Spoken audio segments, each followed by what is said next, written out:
इस टाइम हम मौजूद हैं इंडिया की पहली महिला बाउंसर के घर में। आइए मिलते हैं मेहरून निशा जी से, उनसे करते हैं कुछ बातचीत। मेहरून निशा जी, आप हमें बताना चाहेंगे, जनता को बताना चाहेंगे कि किस तरह आपने इस प्रोफेशनल लाइन में आपने कदम रखा, बाउंसर में बनना चाहा। बाउंसर बनने का तो ख़्याल ही नहीं था, मेरे सपने में भी नहीं था। मैं आर्मी जॉइन करना चाहती थी, पुलिस में जाना चाहती थी, वही मेरा एक सपना था। लेकिन कुछ हालात ऐसे आए कि जॉब के लिए मुझे बाहर निकलना पड़ा। जब मैं आई थी यहाँ पे सारेगामा और इंडियन आइडल का एक ऑडिशन था, उससे पहले एक मैं इवेंट कर चुकी थी। एक्चुअली क्या, जब मैं स्टार्टिंग जब मैंने की थी, ये मेरी जॉब नहीं थी, इवेंट में मैं आती थी। इवेंट था इंडियन आइडल का, सन 2004 की बात है। वो बहुत बड़ा इवेंट्स माना जाता था, क्योंकि जितने भी सिंगर थे वो उसमें पार्टिसिपेट करते थे। उसमें एक मेरा भाई भी था। तो मैं बाउंसर, बड़े बड़े बाउंसर देखे, मैंने बोला ये कितनी अच्छी ड्यूटी, क्योंकि उसमें सेम वही काम होता है जिस तरीके से हम पुलिस को देखते हैं, दूसरों की सेफ्टी करते हैं, सिक्योर करते हैं, तो वही काम इसमें भी था। और मैंने ज्वाइन किया, मैंने पूछा भैया मैं क्या कर सकती हूँ, बोला हाँ क्यों नहीं कर सकती हो। बहुत छोटी थी मैं उस टाइम, 14-15 साल की एज थी मेरी। उनको देख के मतलब मेरे अंदर जो जज्बा आया तो लड़कों को देख के, क्योंकि वो लोग बहुत स्ट्रांग होते थे, चैन बना के रखते थे, सेलिब्रिटी को साथ में लेके जाते थे। तो उन सबको देख के मुझे बहुत अच्छा लगा कि मैं भी कर पाऊँगी। मैंने यूनिफॉर्म ली और मैंने ज्वाइन कर लिया। आप हमें बता सकते हैं यह कार्य शुरू करने का मेन उद्देश्य क्या था, आपका मूल उद्देश्य। उद्देश्य तो कुछ भी नहीं था, घर की सहायता थी, क्योंकि उस टाइम मेरे घर की आर्थिक स्थिति ख़राब हो चुकी थी, अब्बू का बिजनेस डूब गया, घर में प्रॉब्लम हो गई। तो जॉब तो मुझे करनी थी। बाउंसर की ड्यूटी में ये था कि अच्छा लगता था, दूसरे हम लोगों की रिस्पेक्ट कर रहे हैं। दूसरे जो लोग हैं जिनकी हम सेफ्टी करने के लिए खड़े हैं, वो हमसे इज्जत से बात करें। बाउंसर का नाम ही सुन के लोग मतलब अ, खुश हो जाते थे।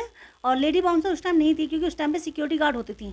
जितने भी थे जेंट्स बाउंसर थे, जितनी लेडीज़ बाउंसर थी ना, उन्हें सबको सिक्योरिटी गार्ड बोला जाता था।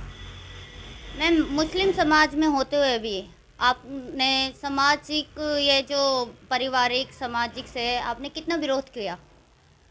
मैंने विरोध तो नहीं, मेरा विरोध किया गया, क्योंकि मैं ड्यूटी के लिए जब निकलती थी ना, तो हम लोगों के यहाँ पैंट शर्ट तो पहनते नहीं है, सूट सलवार का ही वो था। तो हम लोग, मैं क्या करती थी, बुर्का डाल के जाती थी, सूट सलवार पहन के घर से निकलती थी। और वहाँ जाकर मैं ये ड्रेस पहनती थी। और हमारी ड्यूटी इतनी लंबी हो जाती थी ना, सुबह 7 से रात के 5 बज जाते, 4 बज जाते थे।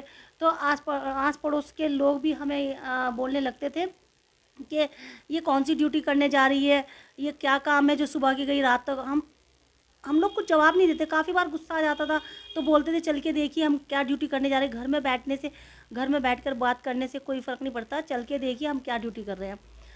बहुत मतलब घर, खुद के फैमिली मेम्बर भी बोलते थे ये क्या है, कैसा काम करने जा रही हैं। और वही लोग आज मुझसे मिलने के लिए, मतलब गली मोहल्ले की लेडीज़ बुलाती हैं कि बेटा तू आती नहीं है। अपने लड़कों को खुद बोलते हैं कि तुम जैसे 4 बेटे होने से अच्छा ना मेहरुनिशा जैसी एक बेटी हो जाती, या तरन्नुम जैसी एक बेटी हो जाती।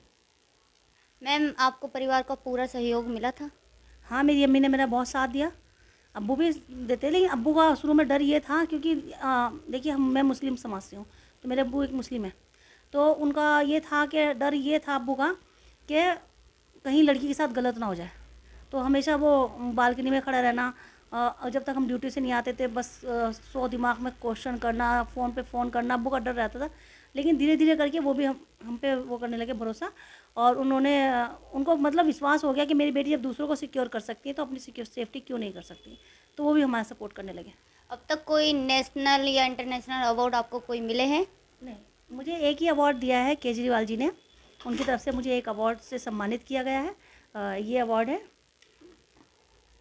ये केजरीवाल जी की तरफ से मिला है। इसके सिवा मुझे सरकार की तरफ से तो कुछ भी नहीं मिला है, आर्थिक सहायता। बट हाँ, जैसा भी है मुझे उम्मीद है कि सरकार कुछ ना कुछ मेरी सहायता ज़रूर करेंगी, और मुझे कुछ ना कुछ मेरे लिए अच्छा ज़रूर होगा।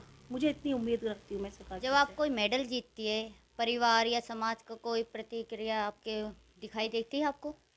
सब मुझसे इतना खुश होते हैं, बहुत ज़्यादा इज़्ज़त करते हैं, बहुत रिस्पेक्ट देते हैं। मेरे खुद के भाई, मेरे खुद के रिश्तेदार बहुत ज़्यादा मान सम्मान कर देते हैं, अम्मी की इज़्ज़त करते हैं, तो मुझे खुद को खुशी होती है। मैम, एक और सवाल कि आपने इतने मेडल जीते, इतनी ट्रॉफियाँ जीती जनता के लिए, आपने ये जो बाउंसर का काम शुरू किया था, इसमें आपको एक 2003 में, सन 2003 में आपको कहा जाता था, सिक्योरिटी गार्ड का नाम दिया जाता था, आपको कैसा लगता था। उस टाइम तो बहुत बुरा लगता था। उस टाइम तो मैं लड़ाई करती थी, बच्चा था, बच्ची थी ना, छोटा उम्र थी, इतना वो नहीं था। हालाँकि सिक्योरिटी गार्ड और बाउंसर में कुछ अंतर नहीं है। दोनों ही सेफ्टी करते हैं, दोनों ही सिक्योर करते हैं, लेकिन बस ये था कि बाउंसर की एक अलग बात हो जाती है। सिक्योरिटी गार्ड जो सेफ्टी करते हैं, सिक्योरिटी करते हैं, हम लोगों का काम होता है उनको सँभालना। हम लोगों को दोनों ही चीज़ें देखनी होती है, सेफ्टी भी करनी होती है, सिक्योरिटी भी करनी होती है, प्लस कहीं झगड़ा हो रहा है, लड़ाई झगड़ा हो रहा है, सिक्योरिटी गार्ड उसमें इन्वॉल्व नहीं होता। लेकिन हम लोग, चाहे वो कहते हैं ना, अपनी जान भी जोखिम में डालनी पड़े, उस सिचुएशन को सॉल्व करना होता है। हाँ, बाउंसर का काम ये नहीं कि जाके हाथापाई करे, हाथ उठाए, वो तो अथॉरिटी पुलिस को भी नहीं है, आर्मी को भी नहीं है। पुलिस वालों को भी, सॉरी आर्मी को बोला, पुलिस वालों को भी ये सिक्योर अथॉरिटी नहीं है कि हाथ उठाए जाते। तो हम पहले सिचुएशन को देखते हैं, फिर जीएम वगैरह जो जो सीनियर हैं हमारे, उनको बुलाते हैं और उनके हवाले करते हैं। अगर वो कहते हैं कि इनको बाहर ले आके फेंक दो, तो इतना है कि हम उसे ले आके बाहर फेंक देंगे या पुलिस के सपुर्द कर देंगे। बस यही हमारा काम होता है। देश की महिलाओं के लिए आप कोई संदेश देना चाहेंगी? हाँ, तो मैं लड़कियों को यही कहना चाहूँगी, अगर वो अपने आप को कमज़ोर समझती हैं, देखिए मैं भी कोई बड़े शहर से नहीं आई थी, मैं भी एक छोटे शहर से आई थी, मैं भी कोई तुर्रम खानी थी। मैंने थोड़ा प्रयास किया, थोड़ी कोशिश कीजिए, आगे बढ़ेंगी क्यों नहीं।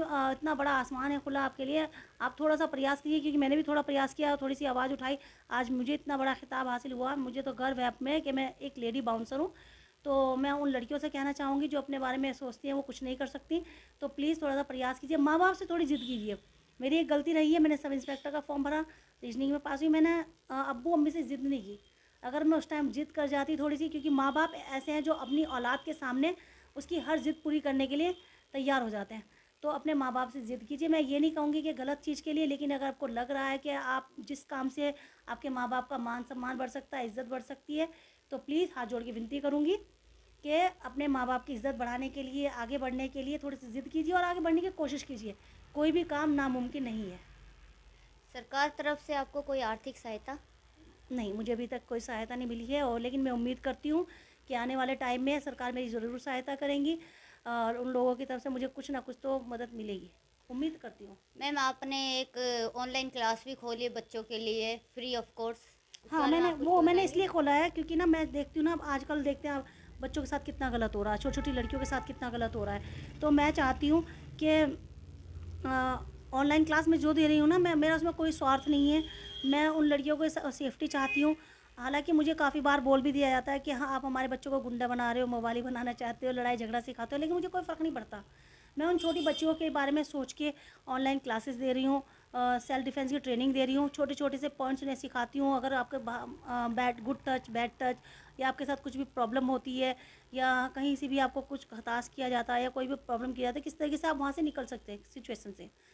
तो मैं, मुझे कोई फ़र्क नहीं पड़ता उनके पेरेंट्स मेरे बारे में क्या बोल रहे हैं, कुछ नहीं, क्योंकि मैं अपनी मर्ज़ी से उनको सिखाने जा रही हूँ।